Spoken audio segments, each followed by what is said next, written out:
Call halal, Yahweh, Bahashem, Yahweh Shai. Double honors to the apostles and elders who rule well. And salutations to the Akim who are out here pushing this truth, pushing this word in truth for our sake throughout the four corners of the earth. And salutations to the Akwathium who are listening and learning. Virtuous, defined as having excellent moral qualities, conforming to religious law. Blue letter defines it as strength, might, efficiency. Proverbs 31:10.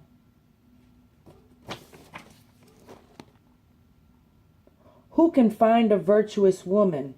For her price is far above rubies. So, in my studies, I've learned some techniques, and I have a technique called KWL. I learned it in the Fool system, but it works for me. So KWL, K is what do I know? W is what do I want to know? And L is what did I learn in my process? And so when I'm studying and I'm going through scriptures and I'm reading these words, I use that system. I am very much into the etymology of words, where words come from, what they mean. And it's apparent to me in my studies thus far that words have been changed, or definitions of words have been changed in order for Esau to get over on us. You know, what was wrong with the original definition? Why do you have to have 27 definitions of the word? Of course, it's to cover up their lies. But I looked up rubies. You know, there were a couple things that I felt I knew about rubies, and I wanted to know. Because of this scripture, for her price is far above rubies. So in my search, I found out that rubies are in fact precious gems. And on the lower end, you can find rubies anywhere from $300 to $15,000 per carat. The more rare, harder to find rubies can go for up to $425,000 per carat. Until recently, rubies along with sapphires and emeralds were considered the only precious gems. Everything else was semi-precious. And rubies, although they're cheaper than diamonds in most cases, they are rarer in nature than diamonds. And so there you have it. A virtuous woman's price is far above rubies. It's far above this $425,000 per carat. It's far above anything you can create in a lab. It's far beyond any of those things. It's distinct. It's set apart from everything else. And I want you to remember that. Distinct, distinguished, set apart. Because it's going to come up later in this lesson again. Proverbs 12:4. A virtuous woman is a crown to her husband, but she that maketh ashamed is as rottenness in his bones. So a virtuous woman, a woman that has excellent moral qualities and she conforms to religious law, is a crown to her husband. I looked up the word crown because I knew it just didn't mean just, a crown like a king wears on the top of his head. I knew it didn't just mean that. In the etymology dictionary, Etymology Online, it says in quotes, that makes complete. Blue Letter Bible defines it as to encircle for attack or protection. And either one of those fits. When you put those in context, either one of those fits. A virtuous woman, so a woman that is excellent in her morality and she conforms to religious law, is a crown. That makes complete. She completes her husband. A woman that's studying, a woman that's wise, a woman that's diligent in her part in this work, completes her husband. And Blue Letter Bible defines it as to encircle for attack or protection. So obviously, a virtuous woman is a crown. She encircles her husband for protection, right? Because I believe Proverbs 31 and 12 says she will do him no evil all the days of her life. So by way of context, you see, it's to encircle for protection in this case. A woman that shames, disappoints her husband is like a disease in his bones. She's considered like an arthritis. Arthritis that gets in your bones and essentially could be debilitating to you.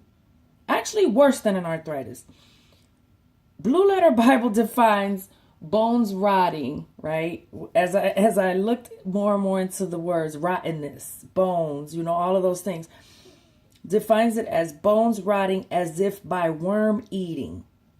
And you know what that means. By every account you've ever seen something being eaten by worms, it's dead, it's 6 feet under, it's rotten. So basically, real plainly, you can see that you're just slowly chipping away at your husband. Every time you shame yourself and his home, you're chipping away at him. But a virtuous woman knows that her husband is built up and filled by having her respect. Just as the woman is filled by having the love of her husband. Built up and filled by having the love of her husband. So, Proverbs 18:22, whoso findeth a wife findeth a good thing and obtaineth favor of the Lord. So,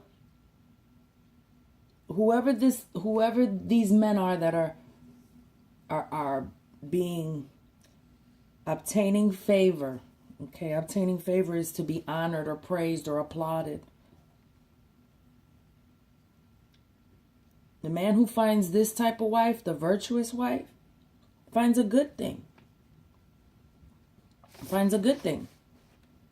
Sirach 26:3.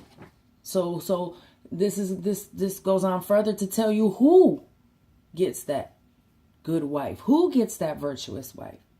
Sirach 26:3 or Ecclesiasticus 26:3. A good wife is a good portion, which shall be given in the portion of them that fear the Lord. The man that gets a wife that is honored or obtain favor from Yahushai,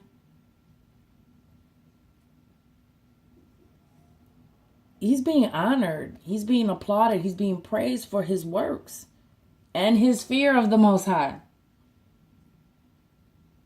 So let's break this down, because good here pretty much means all the same thing, but it breaks it down in Strong's. It breaks it down twice. You get your one definition, then you go further into it and you get deeper into it, and you can see, although it says a good wife is a good portion, doesn't necessarily mean that good and good mean the same exact thing in those two sections.